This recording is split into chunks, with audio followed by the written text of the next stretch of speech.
తాలిబాన్లు భారతదేశాన్ని ప్రేమిస్తారు. ఆఫ్ఘన్లు భారతీయులు సోదరుల వంటి వారిని పొగుడుతూ ఉంటారు. వారిని భారతదేశం గురించి చెప్పమంటే వి లవ్ హిందుస్థాన్ అంటారు.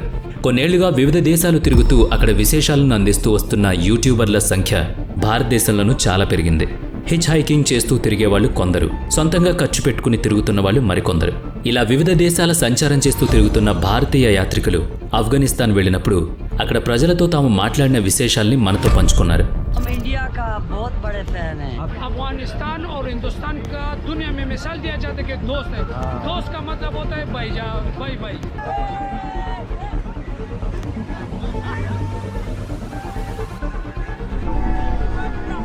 దాదాపు ఆఫ్ఘన్లందరూ భారతీయుల్ని సాదరంగా ఆహ్వానిస్తూ, నోరారా పలకరిస్తూ, కడుపారా తిండి పెడుతూ ప్రేమిస్తున్నారు.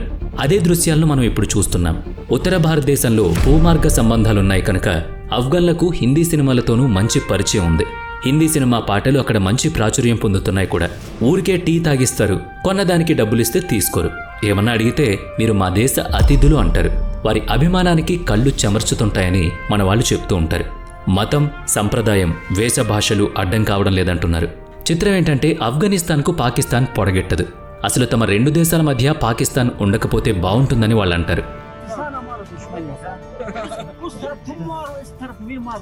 నిజంగానే ఆశ్చర్యంగా ఉంటుంది వారి మాటలు వింటుంటే. షరియా చట్టం ఖచ్చితంగా అమలయ్యే ముస్లిం దేశం ఆఫ్ఘనిస్తాన్.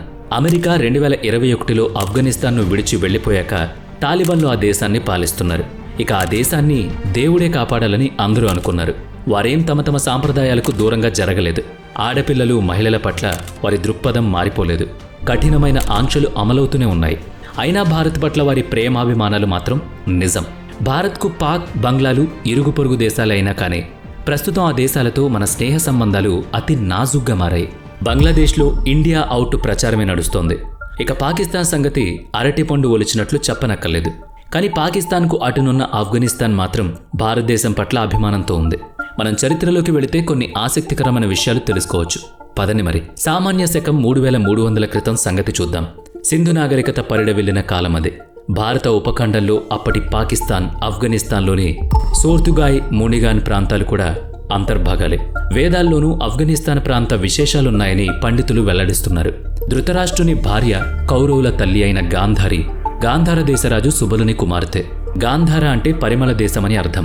ఆ దేశ వర్ణన ఋగ్వేదం, ఉత్తర రామాయణం, మహాభారత గ్రంథాల్లో కనిపిస్తుంది. ఆనాటి గాంధార దేశం ఈనాటి కాందహార్ వరకు విస్తరించి ఉండేది. నాటి అఖండ భారతదేశంలో ఆఫ్ఘనిస్తాన్ కూడా భాగమే. మౌర్యులు, కుషాణులు, గుప్తులు, సిక్కులు, హిందూ షాహీ రాజవంశాలు ఆఫ్ఘనిస్తాన్ని పరిపాలించాయి. ఆఫ్ఘనిస్తాన్లోని బమియాన్ బౌద్ధ విగ్రహాలు, బౌద్ధ ఆరాధనా గుహలు నేటికి ఉన్నాయి.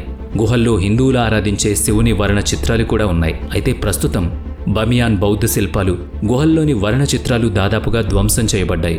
శిథిలమైన ఆనవాళ్లు మాత్రమే మిగిలాయి ఇప్పుడు. అదంతా ఆధునిక ప్రపంచ చరిత్ర. ఆఫ్ఘనిస్తాన్లో పలు ప్రాంతాలు, పట్టణాల పేర్లు సంస్కృతి భాష నుంచే ఏర్పడ్డాయి. బల్క్, బాలిక అనే పదం నుంచి, నాన్గర్ హర్, నాగరా హర అనే పదం నుంచి, కాబూల్, కుబా అనే పదం నుంచి పుట్టుకొచ్చాయి. ఆసక్తిగా సమయం కేటాయించి పరిశీలిస్తే వేలాది శబ్దాల పుట్టుక, వాటి అర్థాలు గ్రహించొచ్చు. ఆఫ్ఘనిస్తాన్లోని పశ్తో భాషలోని ఎన్నో పదాలు సంస్కృత భాష ఉత్పన్నాలే అని చెప్పక తప్పదు.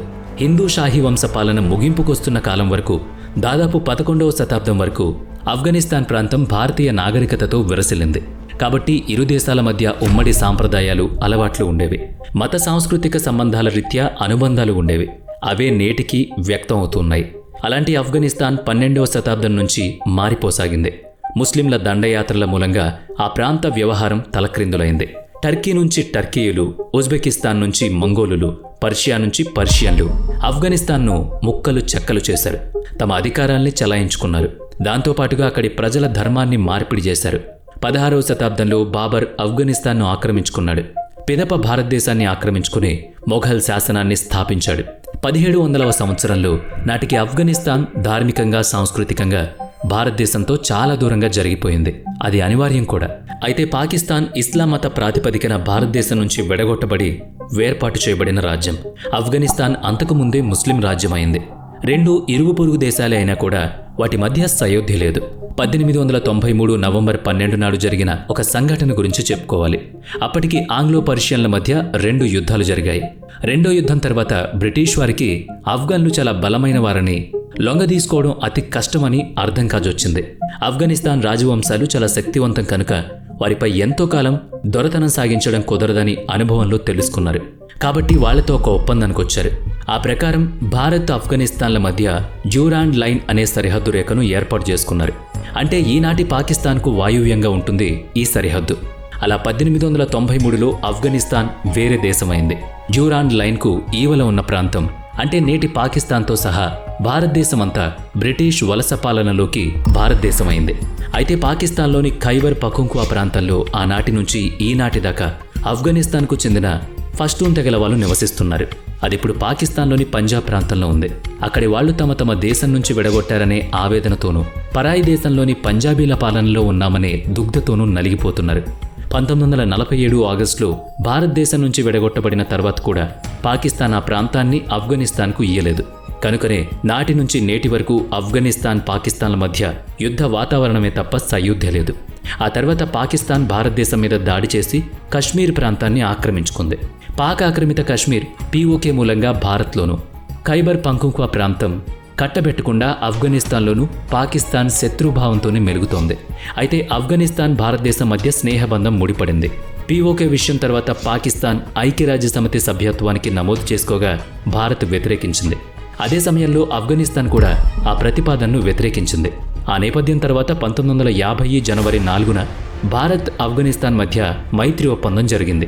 శత్రువుకి శత్రువు మిత్రుడు అనే సామెత వర్తించుకున్నా కూడా ఆఫ్ఘనిస్తాన్తో భారతదేశానికి చారిత్రక, సాంస్కృతిక, భౌగోళిక సాపత్యాలు ఎన్నో ఉన్నాయి. అవన్నీ ఈ మైత్రి ఒప్పందంతో మరోమారు పరిమళించాయి. ఇరు దేశాల్లోనూ దేశాధినేతలుగా ఎవరున్నప్పటికీ ఇరు దేశాల మైత్రి బంధం కొనసాగింది. మనం చెప్పుకున్నాం కదా హిందీ సినిమాల గురించి, అవి కూడా మైత్రి రాయబారాలయ్యుంటే మీరు నమ్మి తీరాలి. ఆఫ్ఘన్ల ఇళ్లలో హిందీ సినీ నటుల చిత్రాలు అలంకరించబడి ఉంటాయి.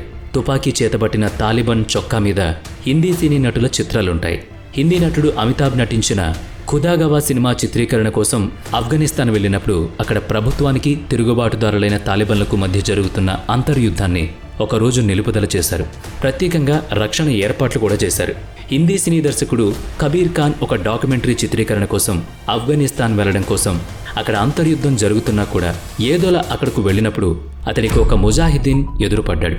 తుపాకీ ఎక్కుపెట్టి అతని వైపే వస్తుండగా తాను హిందుస్థానీనని చెప్పగానే అతను నవ్వుతూ హిందీ సినిమా పాట పాడుతూ చిరునవ్వులు చిందించాడని కబీర్ ఖాన్ స్వయంగా ఒక ఇంటర్వ్యూలో చెప్పారు. 1980లలో హిందీ సినిమాలకు ఆఫ్ఘనిస్తాన్ మూడో పెద్ద మార్కెట్ అని విశ్లేషకులు చెప్పేవాళ్లు. దాన్ని బట్టే మనం ఆఫ్ఘనిస్తాన్ భారతదేశానికి ఎంత దగ్గర మిత్రుడో అర్థం చేసుకోవచ్చు. అందుకే హిందీ చలనచిత్ర రంగం రెండు దేశాల మధ్య సాంస్కృతిక రాయబారిగా ప్రముఖ పాత్ర పోషించిందని చెప్పుకుని తీరాలి. ఇక మరో రాయబారి పాత్రను క్రికెట్ ఆట పోషించింది. ఇది క్రీడల రాయబారి. ఇరు దేశాల ప్రజలు క్రికెట్ ఆటకు ప్రాణం పెట్టేస్తారు. క్రికెట్ మూలంగా తాలిబాన్ల ప్రభుత్వం కూడా భారతదేశాన్ని ఎంతగానో గౌరవిస్తుంది. 2021లో అమెరికా సైన్యం నిష్క్రమణ తర్వాత ఆఫ్ఘనిస్తాన్లో తాలిబాన్లు స్వాధీనం చేసుకున్న పిదప ఆ దేశ క్రికెట్ బృందానికి శిక్షణ, నిధులు నిలిచిపోయాయి. ఆనాటి నుంచి భారతదేశం వారి క్రికెట్ టీంకు సహాయ సహకారాలు అందిస్తోంది. వాళ్ళకి కార్పొరేట్ స్పాన్సర్షిప్ ఇప్పించడం, ఆటలో శిక్షణకు ఏర్పాట్లు చేసి ఎంతగానో సహకరిస్తోంది. భారతదేశం BCCI ద్వారా గ్రేటర్ నోయిడాలో ఉన్న షహీద్ విజయ్ సింగ్ పాటిక్ క్రీడా ప్రాంగణాన్ని ఆఫ్ఘన్ క్రికెట్ బృందం కోసం హోమ్ గ్రౌండ్గా ప్రకటించింది. వారక్కడ ఎప్పటికీ సాధన చేసుకోవడానికి వీలు కల్పించింది. BCCI ఆఫ్ఘనిస్తాన్లో కాందహార్ క్రికెట్ స్టేడియం నిర్మాణం కోసం అక్కడ క్రికెట్ బోర్డు అవసరాల కోసం చెరో $10 లక్షల గ్రాంట్గా ఇచ్చింది. అందుకనే ఆఫ్ఘన్ ప్రభుత్వమే కాదు, అక్కడ ప్రజలు కూడా భారతదేశం పట్ల ప్రేమను కురిపిస్తారు. 1947లో భారతదేశ విభజన తర్వాత నుంచి కూడా ప్రపంచ భౌగోళిక రాజకీయాల్లో భారత్ ఆఫ్ఘనిస్తాన్ల మధ్య పరస్పర సహకారం వెల్లివిరుస్తూనే ఉంది. అంతెందుకు, ఆఫ్ఘన్ల కోసం మన శాశ్వత మిత్రదేశం రష్యాతో కూడా మనం ఘర్షణ పడ్డాం. 1979లో అప్పటి సోవియట్ యూనియన్ తన సైన్యంతో ఆఫ్ఘనిస్తాన్ మీద దాడి చేసింది. నాటి ప్రధాని శ్రీమతి ఇందిరాగాంధీ సోవియట్ యూనియన్ చర్యను ఖండించింది. తర్వాత సోవియట్ యూనియన్ మన ఇరు దేశాల మధ్య స్నేహ ఒప్పందపు 10వ వార్షికోత్సవానికి ఇందిరను ఆహ్వానించగా ఆమె తాను రానని తిరస్కరించారు.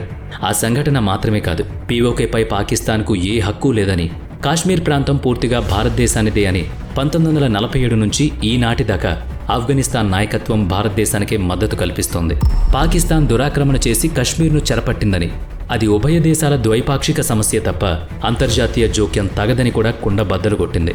భౌగోళిక రాజకీయ ప్రయోజనాలనేవి ఏ దేశానికైనా అవసరమే.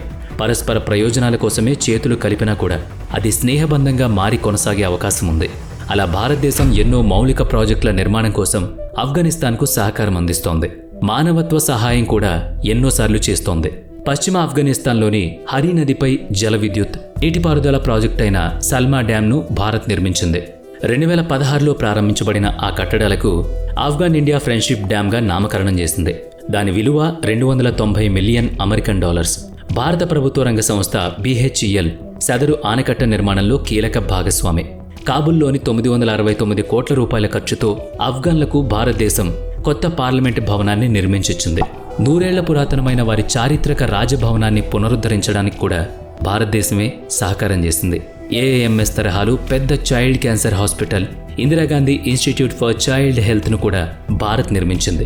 ఇక రహదారులు, విద్యుత్ ప్రాజెక్టులు, పాఠశాలలు, ఎన్నో హాస్పిటళ్లు, పలు ఆనకట్టలు, వైద్య అవసరాల కోసం అంబులెన్స్లను కూడా భారతే ఆఫ్ఘనిస్తాన్కు కేటాయించింది. ఇన్నేళ్లుగా కొనసాగుతూ వచ్చిన ఆ సహాయం విలువ $3 బిలియన్ అమెరికన్ డాలర్స్. 2021లో తాలిబాన్లు ఆఫ్ఘనిస్తాన్ను ఆక్రమించుకున్నప్పుడు పలు దేశాలు ఆ దేశానికి మద్దతునివ్వడానికి నిరాకరించిన వేళ, ఆఫ్ఘన్లో ప్రజలు తినడానికి గోధుమ గింజలు లేనప్పుడు భారతదేశం 50,000 మెట్రిక్ టన్నుల గోధుమల్ని ఆ దేశానికి దిగుమతి చేస్తుంది. ఇదంతా భారతదేశ దాతృత్వం కాదని ఎవ్వరూ అనలేరు. భారత వ్యతిరేకులు ఆ దేశంలో ఉంటారు, కాదనలేం, అది సాధారణం. ఓరవలేని వాళ్ళు, ఎగదోసి గొడవలు పెట్టేవాళ్లు అన్ని దేశాల జనాభాలోనూ ఉంటారు కదా. తాలిబాన్లు ఆఫ్ఘనిస్తాన్ను ఆక్రమించుకున్న తర్వాత చాలామంది ఆందోళన పడ్డారు. పాకిస్తాన్, తాలిబాన్ కలిసి కశ్మీర్ అంశాన్ని సంక్లిష్టం చేస్తారని, కశ్మీర్లో యుద్ధాన్ని ఎగదోస్తారని కంగారు పడ్డారు. అయితే తాలిబాన్ కశ్మీర్ అంశం ఆ దేశ ఉమ్మడి విషయమే తప్ప మరొకరి జోక్యం ఉండబోదని చెప్పింది.